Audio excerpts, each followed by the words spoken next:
एक गांव में एक गरीब लकड़हारा रहा करता है।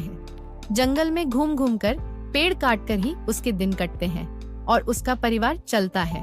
उसके परिवार में एक छोटा भाई रघुवेंद्र और पत्नी नेहा को लेकर ही उसका परिवार है। अरे भाग्यवान, तुम कहाँ चली गई थी भाई? सुबह से उठकर मैं यहाँ बैठा हूँ, तुम्हारा तो कुछ अदा पता ही नहीं है। भाई मुझे भी काम पर निकलना है, क्या बिना खाए ही चला जाऊँ? बताओ। अरे नहीं नहीं, बिना खाए क्यों जाओगे? मैं अभी तुम्हें खाना देती हूँ। दरअसल मैं नदी पर पानी लेने गई थी, वहां राधिका से मुलाकात हो गई। बातों थोड़ा समय लग गया। तुम बैठो, मैं अभी खाना लाती हूँ। ओ हो तुम फिर से राधिका की बातें करने लग गई। अरे मैंने तुम्हें कितनी बार कहा है कि राधिका से मत बात करो, मत करो, मत करो, मत करो ना। वो अच्छी लड़की नहीं है, हर वक्त हमारे परिवार को तोड़ने की कोशिश करती रहती है। तुम्हें इतनी सी बात नहीं समझ में आती। अरे ऐसा क्यों कह रहे हो? राधिका मेरी बचपन की सहेली है। उसके अलावा इस गांव में मेरा कोई और दोस्त है भी तो नहीं। ओहो, देखो भाग्यवान, सबसे बड़ा नुकसान हमेशा नजदीकी लोग ही करते हैं। अरे तुम सावधान रहना, मैं तुम्हें फिर से चेतावनी दे रहा हूँ। हाँ, इतनी चेतावनी देने की जरूरत नहीं। राधिका कुछ भी कहे, मैं कभी भी उसकी बातों में नहीं आऊंगी, क्योंकि मैं अपने परिवार में बहुत खुश हूँ। मेरे इस परिवार में वो कभी कोई झगड़ा नहीं करा पाएगी। देखा जाएगा क्या होता है, लेकिन अगर मेरे परिवार में कोई परेशानी हुई तो मैं उस राधिका को छोड़ूंगा नहीं, उसे इस गांव से बाहर निकाल दूंगा, ये मैं पहले ही बता रहा हूँ। हाँ हाँ। राधिका नीरज की पड़ोसन है। कभी वो नीरज को बहुत पसंद करती थी, लेकिन नीरज ने शादी की नेहा से। दूसरी तरफ नेहा भी इसी गांव की है, इसलिए बचपन से ही नेहा और राधिका सहेली हैं। तभी से राधिका नेहा और नीरज की भलाई कभी नहीं चाहती।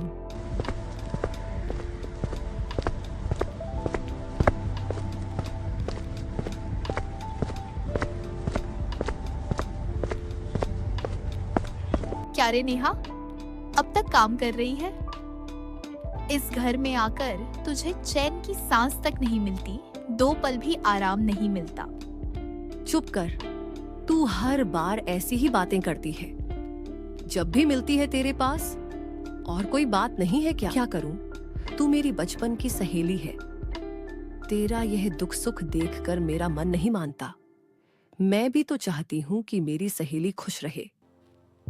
अगर सचमुच ये चाहती है तो ऐसी बातें मत किया कर। जानती है ना, तेरे जीजा जी को ये सब पसंद नहीं है और इस परिवार में मैं बहुत खुश हूँ। शायद किसी और परिवार में इतनी खुश नहीं रह पाती।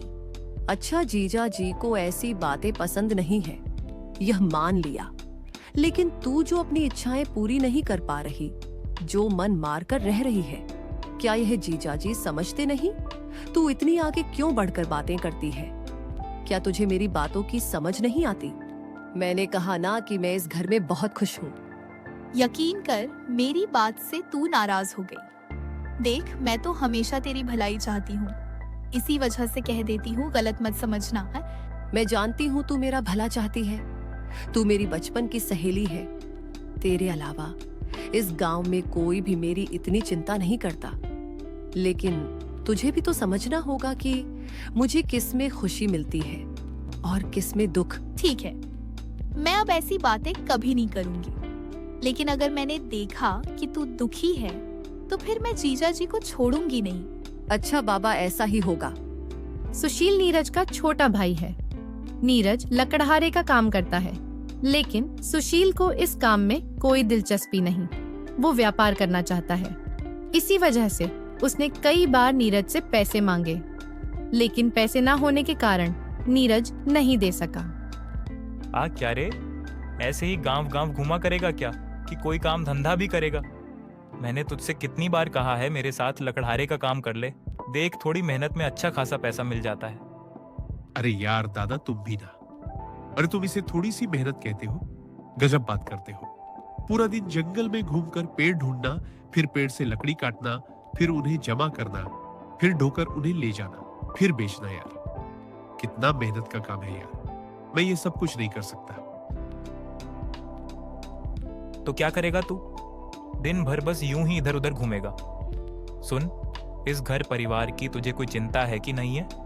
जो परिवार है उसमें तुझे कुछ पैसा देना चाहिए या नहीं देना चाहिए? बता। अरे तो मैंने भी तो कितनी बार कहा है मुझे थोड़े से पैसे दे दो ना, मैं कोई व्यापार कर लेता हूँ, लेकिन तुमने कभी दिया तो नहीं, उल्टा मांग रहे हो मेरे से और खुद को बड़ा भाई कहते हो। बताओ कैसे बड़े भाई हो? बड़े भाई होने का कौन सा फर्ज निभाया तुमने? बताओ।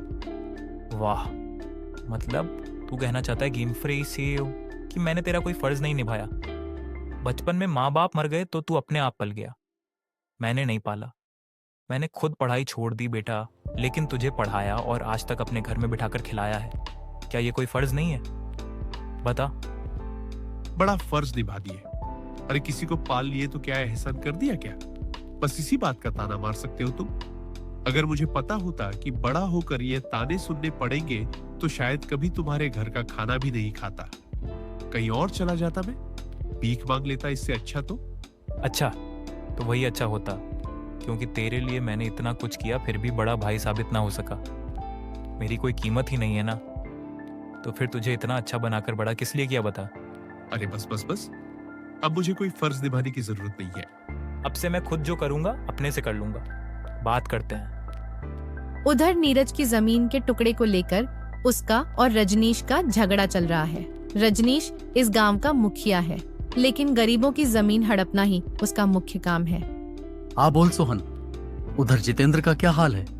उसने जमीन देने को मना किया क्या? अगर इस बार नहीं माना तो कोई दूसरा रास्ता निकालूंगा। अरे नहीं बाबू, वो ससुरा जितेंद्र नहीं माना, उसे अब अच्छे से सबक देना ही होगा। मेरी बात ही नहीं मान रहा। इस गांव में मेरी बात ना माने, ऐसा हो सकता है क्या? लेकिन जितेंद्र ऐसा ही कर रहा। खबर कर दे, पुलिस को मेरे पास बुला, बाकी बात मैं पुलिस से कर लूंगा। इस बार जितेंद्र को किसी कीमत पर नहीं छोड़ना है। मतलब आप जितेंद्र को किसी झूठे इल्जाम में फंसाकर जेल भिजवाने का सोच रहे हैं, है ना? हाँ ठीक है, जा। कल ही जितेंद्र की आखिरी सुबह होगी, तू जा। क्या जी, तुम दोनों भाई झगड़कर अब दोनों ही उदास बैठे हो। बीच में मुझे ही परेशानी हो रही है। तुम लोग क्या हमेशा ऐसे ही करोगे? तुम इसकी चिंता मत करो। तुम दोनों भाई हमेशा झगड़ते हो और फिर उदास होकर बैठे रहते हो। इसमें तुम्हारा क्या फायदा होता है, मैं समझ ही नहीं पाती। अरे बुरा तो मुझे भी बहुत लग रहा है। मैंने भाई को बिल्कुल बेटे की तरह पढ़ाया लिखाया और अब उसी से कह रहा हूं कि लकड़हारे का काम कर, तो फिर कहता है कि पढ़ने का क्या फायदा हुआ। हमारे पास कोई और रास्ता भी तो नहीं है। अगर हमारे पास पैसा होता तो हम सुशील को दे देते। लेकिन सुशील ये सब नहीं समझता। भाग्यवान, अब तो लग रहा है कि मैं ही भाई के रूप में नाकाम हूं। मैं अपने भाई की कोई इच्छा पूरी ही नहीं कर पा रहा। ऐसा लगता है कि मैं बड़ा भाई हूं ही नहीं, नाकारा भाई हूं। ऐसा मत कहो। अगर तुम ही ये कहोगे तो सुशील को बहुत बुरा लगेगा, वो खुद को ही दोष देगा। तो अब मैं करूं तो करूं, क्या बताऊं? अभी कुछ नहीं, अभी तुम शांत हो जाओ, चलो सो जाओ। रात बहुत हो गई है, कल सुबह ही सुशील से सब सुलझा लेना। आज जो हुआ है ना, उसे लगता नहीं कि सुशील मुझसे बात करेगा। करेगा, जरूर करेगा। चाहे गुस्सा हो, लेकिन वो तुम्हें बहुत चाहता है। तुम्हारे बिना वो रह नहीं पाएगा। तुम चिंता मत करो, अब चलो सो जाओ, सुबह फिर लकड़ी काटने जाना है। क्या हुआ साहब? मेरे घर पर क्यों आए हैं? जंगल में कोई समस्या हुई है क्या? समस्या तो हुई है, लेकिन जंगल में नहीं समस्या हुई है तुम्हारे साथ। तुम्हारे ऊपर आरोप है कि तुम जंगल के पेड़ गलत तरीके से काटते हो। क्या मैं गलत तरीके से काट रहा हूँ?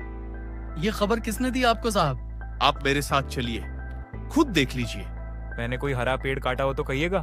देखो, देखने की जरूरत नहीं है। मैं यहाँ तुम्हें पकड़ कर ले जाने के लिए आया हूँ, समझे? चलो। अरे ये बात करते हैं साहब, बिना किसी जांच पड़ताल के मुझे पकड़ ले जाएंगे। मैंने कहा ना, चलिए। देखिए, मैं सिर्फ सूखे पेड़ काटता हूँ, इससे जंगल साफ होता है। आपको तो मेरा आभारी होना चाहिए कि मैं जंगल की सफाई कर रहा हूँ। अच्छा, तो तू मुझे सिखाएगा? एक पुलिस को तुम्हारा आभारी होना पड़ेगा। मेरे पास खबर है कि तुम जंगल के पेड़ों को काटकर तस्करी में शामिल हो। तस्करी करते हो तुम? क्या बात करते हैं साहब, इन झूठे आरोपों पर आप मुझे पकड़ नहीं सकते हैं। ये सब कुछ झूठ है। ये झूठ है या सच, यह सब बाद में देखा जाएगा। पहले तुम मेरे साथ चलो। चलो, और अगर बाद में साबित कर सको कि झूठा है तभी तुम्हें छोड़ा जाएगा। ठीक है, ऐसा ही होगा। लेकिन एक बात बताओ, आपको यह खबर दी किसने? जिसने भी दी है वह भी कोई अच्छा आदमी तो नहीं होगा। उसके कामकाज की जांच की आपने? अरे उसके ऊपर कोई शिकायत नहीं आई है, इसीलिए जांच करने की जरूरत नहीं पड़ी। उसने ही तुम्हारे खिलाफ शिकायत दर्ज की और सबूत मौजूद है, इसीलिए हमें कार्यवाही करनी ही होगी, समझे? चलो। चलिए ठीक है। उधर जितेंद्र को पुलिस पकड़ कर ले गई। यह बात ना तो सुशील और ना ही मीरा जानती थी। गांव वालों से सुनकर उन्हें खबर मिली। दोनों जितेंद्र को छुड़ाने के लिए परेशान हो गए। भाभी भाभी भाभी भैया को पुलिस पकड़ कर ले गई है। उस समय आप कहाँ थी? आपको कुछ पता नहीं चला क्या? नहीं रे, मुझे भी तो कुछ पता नहीं चला। और अगर ऐसा हुआ था तो तुम्हारे भैया को एक बार बताना तो चाहिए था। और मैं सोच रही थी, दोपहर हो गई, फिर भी तुम्हारे भैया घर क्यों नहीं लौटे? अरे अब क्या होगा भाभी?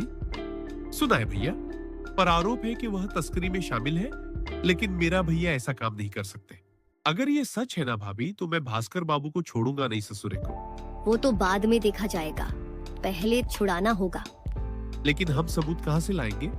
बिना सबूत के पुलिस नहीं चाल लाख। हाँ, सबूत तो जुटाना ही होगा।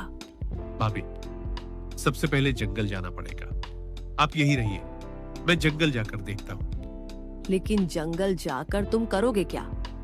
वहाँ तुम्हें कोई सबूत मिलेगा? मुझे ऐसा नहीं लगता। भाभी, कभी कभी ऐसे स्थान पर भी ढूंढना पड़ता है जहाँ कोई उम्मीद नहीं होती। तुम तो जानती हो हमारा बुरा समय चल रहा है, हर जगह पूरी कोशिश करनी होगी। ठीक है, लेकिन मैं भी तुम्हारे साथ चलती हूँ। नहीं भाभी, आप घर पर रहिए। अगर जरूरत पड़ी तो मैं आकर आपको ले जाऊंगा। ठीक है भाई, सावधान रहना।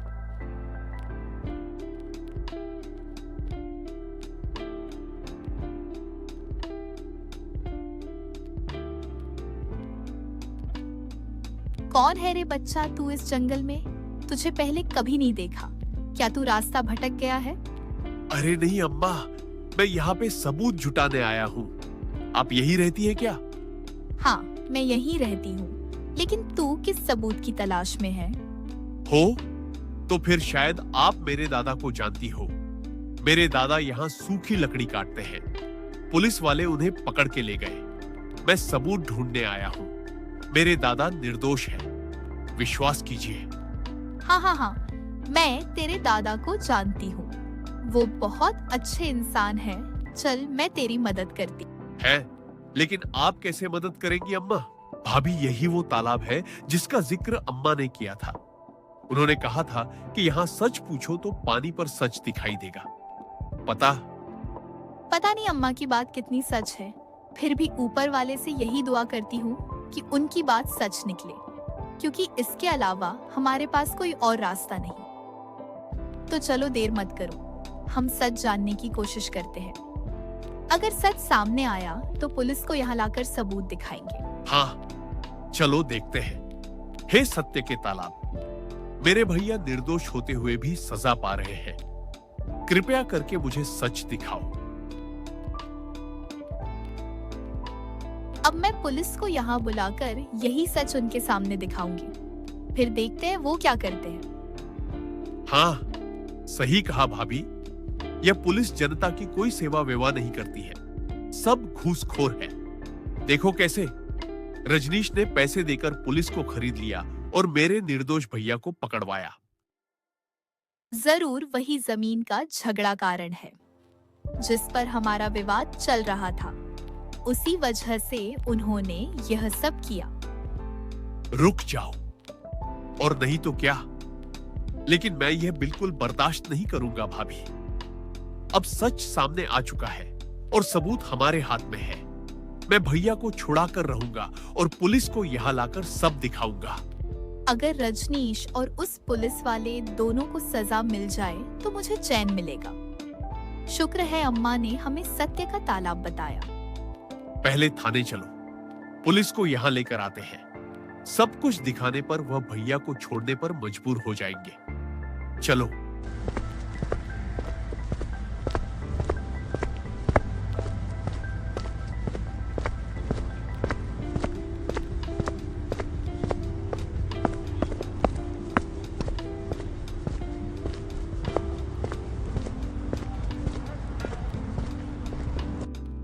हाँ, क्या बात है? तुमने कहा था कि तुम्हारे भैया के पक्ष में सबूत होंगे। कहाँ है वो सबूत? मुझे इस जंगल में क्यों लेकर आए हो?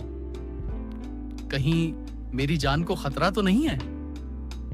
खबरदार, अगर मुझे कुछ किया, अंजा बहुत बुरा होगा। अरे कैसी बातें करते हैं साहब, हमें क्या अपनी तरह समझाए। आप जैसे लोगों की तरह हम किसी का नुकसान नहीं करते। हम इतने नीच इंसान नहीं है। अरे कहना क्या चाहते हो? यहाँ लाए क्यों हो? जल्दी से ये बताओ, नहीं तो मेरा समय बर्बाद करने पर तुम्हें जेल में डाल दूंगा। बताओ। अरे पहले आप अपनी नौकरी बचाइए, फिर मुझे जेल भेजने का सपना देखिएगा। हे सत्य के तालाब, सच दिखाओ। मेरे भैया निर्दोष है या नहीं, साबित करो। आज देखो साहब, देखो, अब समझ में आया कौन सच है और कौन झूठा। अब बड़ी बड़ी बातें मत करना। बताओ, जेल भेजोगे? मुझे बोलो, भेजोगे जेल? अरे अरे, ये सब क्या है? ये जरूर कोई जादू टोना है। ये सब कुछ साजिश है। मैं इसे नहीं मानता, नहीं मानता। आपको मानने की जरूरत नहीं है, हम मान चुके हैं, और चाहे तो आपके अफसरों को भी दिखा सकते हैं। फिर आपकी नौकरी बची रहेगी क्या? बताइए, बोलो बोलो। अब देखो, उसकी जरूरत नहीं है। अब बताओ, तुम लोग चाहते क्या हो? कितना पैसा चाहिए? मैं सब कुछ देने को तैयार हूं। बस मेरी नौकरी ना चली जाए। हमें पैसों की जरूरत नहीं है, बस मेरे भैया को छोड़ दो और सबके सामने साबित कर दो कि वो निर्दोष है। ठीक है, ऐसा ही होगा। आखिरकार सच के सामने पुलिस छुप गई और दबाव में आकर जितेंद्र को निर्दोष घोषित कर रिहा कर दिया। जितेंद्र के परिवार को भी बताया कि फिर कभी ऐसी गलती नहीं करेगा। साथ ही रजनीश की चालबाजी का पर्दाफाश भी दिया। अरे क्या बात है जितेंद्र, तुम सब लोग मेरे घर के बाहर ये भीड़ लगाकर क्यों आए हो? और मैंने तो सुना था कि तुम जेल गए थे। ए भैया, छूटे कैसे? पुलिस साहब, आप क्या कह रहे हैं? अब मैं और क्या कहूं रजनीश? जो कुछ सुनना है इन्हीं से सुन लीजिए। मेरे पास अब कहने को कुछ भी नहीं है। सब कुछ सामने आ चुका है रजनीश। आपने क्यों ये काम किया, यह भी हम जानते हैं। मैं आपको आखिरी बार चेतावनी दे रहा हूँ। आज के बाद अगर आप मुझ पर या मेरे परिवार पर कोई बात उठाएंगे तो मुझे मजबूर होकर आप पर आरोप लगाना पड़ेगा। अरे ये सब क्या बकवास कर रहे हो तुम लोग? मैंने कुछ भी नहीं किया है। मैं ये सब क्यों करने जाऊंगा? बस कीजिए। आपकी ये नौटंकी बहुत सुन चुके हम। अब और सुनने का इरादा नहीं है। आपके कारण ही इस गांव में मेरी इज्जत मिट्टी में मिल गई। क्या आपने सोचा आपकी इज्जत खराब नहीं होगी? अरे जरूर होगी। पूरा गांव आपके कुकर्मों की खबर जान चुका है। अब मुझे माफ कर दीजिएगा रजनीश। मतलब अब सब कुछ उजागर हो चुका है। मैं आपके पैसे लौटाने आया हूं। ये लीजिए। अब मैं कभी ऐसे अन्याय वाले कामों में शामिल नहीं होऊंगा। हाँ, और नहीं तो क्या, करना भी नहीं चाहिए ऐसे फालतू काम। भैया ने कहा, इसीलिए आपको छोड़ रहा हूं। नहीं तो मैंने तो यह तय कर लिया था कि आपको कभी छोड़ूंगा नहीं, आपको कड़ी सजा दूंगा। बच गए इस बार। बस सुशील, रहने दे। अब और कुछ कहने की जरूरत नहीं है। उम्मीद करता हूं कि रजनीश के लिए इतना काफी होगा। अगर फिर भी नहीं काफी हुआ तो मान लूंगा कि रजनीश में लाज शर्म जैसी कोई चीज बची नहीं है। बात करते हैं। चलो, सब अगर आगे भी ऐसा कुछ हुआ तो हम रजनीश को देख लेंगे। अभी यहां और झगड़ा बढ़ाकर कोई फायदा नहीं। चलो घर चलते हैं।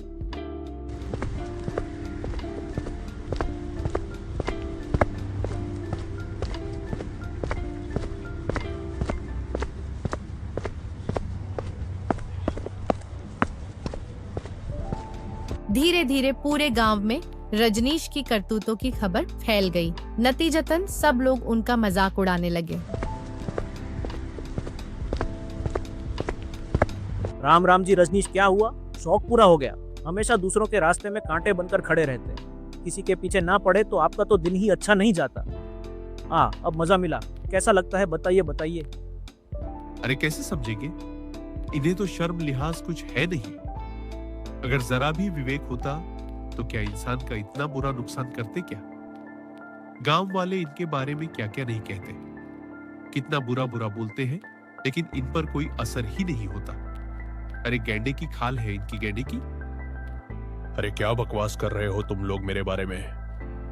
भूलो मत, मैं इस गांव का मुखिया हूं।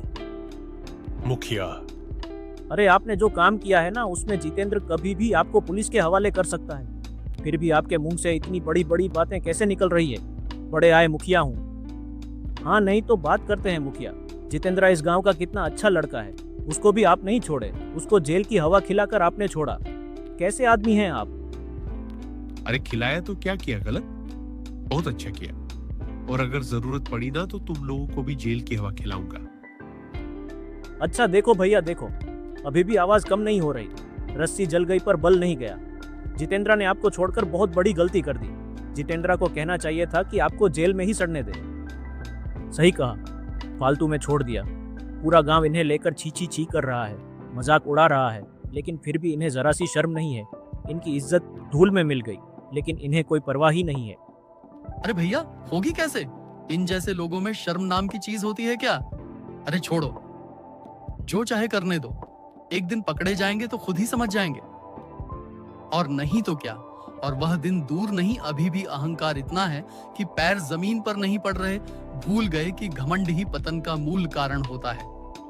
अरे जाइए जाइए, मुंह क्या छुपा रहे हैं? जाइए, आ चाल तो देखो, घमंडी मुखिया।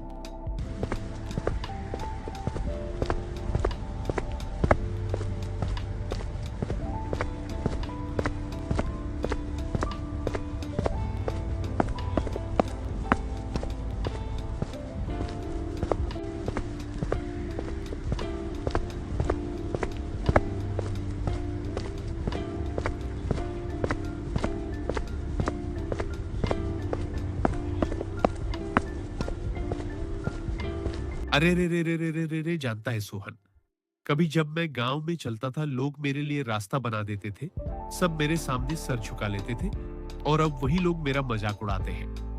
अब आपके क्या कहूं बाबू, आप तो गांव के मुखिया हैं, इसीलिए थोड़ा बहुत सम्मान करते हैं। अरे मुझे तो कोई इज्जत ही नहीं देता। आपकी वजह से मैं भी मुश्किल में हूं। ना चाय की दुकान जा सकता हूं, ना बाजार सदाई कर सकता हूं। क्या करूं? अरे अब तो ऐसा लगता है कि वाकई में मैंने बहुत बड़ा अन्याय कर डाला। अरे इंसान की इज्जत चली जाए ना तो समाज में उसकी कोई जगह नहीं रहती। यह मैं बुरी तरह से समझ गया हूं। अगर जितेंद्र निर्दोष साबित ना होता तब उसी का मजाक बनता। बिल्कुल। और गांव वाले जिसे पसंद नहीं करते ना, उसे किसी हालत में नहीं छोड़ते बाबू। हाँ सही कह रहा है, मुझसे बहुत बड़ी गलती हो गई। मैंने गलत रास्ता चुना। अब मुझे सही रास्ते पर लौटना चाहिए, नहीं तो गांव वाले मेरी कदर नहीं करेंगे। जितेंद्र से भी माफी मांगना जरूरी है। मैं तो आपसे कब से कहना चाहता था, पर डरता था कि आप डांटेंगे। अरे नहीं रे, अब बैठने का समय नहीं है। कल सुबह ही जितेंद्र के पास जाकर माफी मांगूंगा, फिर गांव में अच्छे काम करूंगा ताकि लोग मुझे फिर से चाहें। चलो, देर से ही सही। आपने समझा बाबू कि इंसान का असली सहारा है लोगों का प्यार। अगर लोग प्यार ही नहीं करेंगे तो जीने का कोई मतलब ही नहीं है। हाँ सही कहा। तो फिर कल सुबह तुम भी मेरे साथ चलोगे? दोनों मिलकर जितेंद्र और उसके परिवार से माफी मांगेंगे। हाँ ठीक है बाबू, ऐसा ही होगा। रजनीश और मोहन अपनी गलती समझ गए। शर्मिंदा होकर जितेंद्र के घर पहुंचकर उसके परिवार से माफी मांगी। यह क्या, आप फिर से मेरे घर पर आए हैं क्या? फिर कोई नया षड्यंत्र कर रहे हैं क्या? लेकिन इस बार कह देता हूं रजनीश, अब आप बच नहीं पाएंगे। गांव वाले सब आपके खिलाफ हैं। अरे अरे नहीं नहीं नहीं नहीं, तुम गलत सोच रहे हो। अब मैं कुछ भी गलत करने नहीं आया हूँ। मैं अपने किए पर माफी मांगने आया हूँ। मुझे अपनी गलती पर बहुत शर्मिंदगी की है। वाह वाह वाह वाह वाह, ये नया नाटक कर रहे हैं आप या फिर सच में माफी मांग रहे हैं? दरअसल क्या है कि आप पे भरोसा करना मुश्किल है ना। हाँ, अब तुम्हारी हालत में समझ रहा हूँ, लेकिन यकीन करो अब मैं पहले जैसा नहीं रहा। मैं अब बाजार भी नहीं जा सकता। लोग मेरा मजाक उड़ाते हैं, कितनी बातें कहते हैं, सब मुझसे नफरत करते हैं। इस नफरत के साथ जीना मुश्किल है, इसीलिए मैं माफी मांगने आया हूं। चलो देर आए दुरुस्त आए, ठीक है, हम भी आपको माफ करते हैं, लेकिन आगे से कभी ऐसा काम मत कीजिएगा। हाँ, मैं वादा करता हूं कि अब कभी ऐसा कोई काम नहीं करूंगा। तुम्हारी जमीन को लेकर भी अब कोई झगड़ा नहीं होगा। तुम आराम से अपना काम कर पाओगे। हम ठीक है, चलिए माफ किया, जाइए। मैं गांव वालों को बता दूंगा कि आप बदल गए हैं ताकि कोई आपका मजाक ना उड़ाए। हाँ, ठीक है। तुम थोड़ा कह दोगे तो मेरी बड़ी मदद हो जाएगी। अपने परिवार से भी कह देना कि मुझे माफ कर दे। हाँ, ठीक है, रजनीश कह दूंगा, आप चिंता मत कीजिए, जाइए।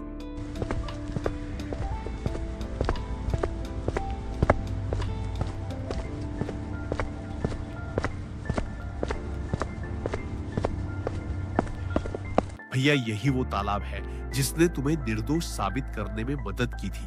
यही है सत्य का तालाब जिसमें सच्चाई दिखाई देती है। अच्छा, लेकिन एक बात बता, मैं तो इस जंगल को पूरी तरह से जानता हूँ, मुझे तो कभी ये तालाब दिखाई ही नहीं दिया। मतलब मुझे पता ही नहीं था कि यहाँ ऐसा कोई तालाब है। तुझे कैसे पता चला? सही बताऊं तो मुझे भी पहले नहीं पता था। उस दिन जब मैं तुम्हारे लिए सबूत ढूंढने जंगल में आया, तब मेरी मुलाकात एक बूढ़ी माँ से हुई। उन्होंने मेरी सारी बातें सुनकर कहा कि वो तुम्हें जानती है। फिर उन्होंने इस तालाब के बारे में बताया।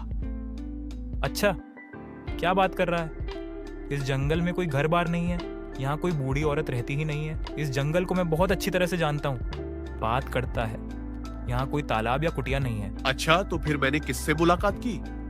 मैंने किससे बात की? किसने मुझे यह रास्ता दिखाया?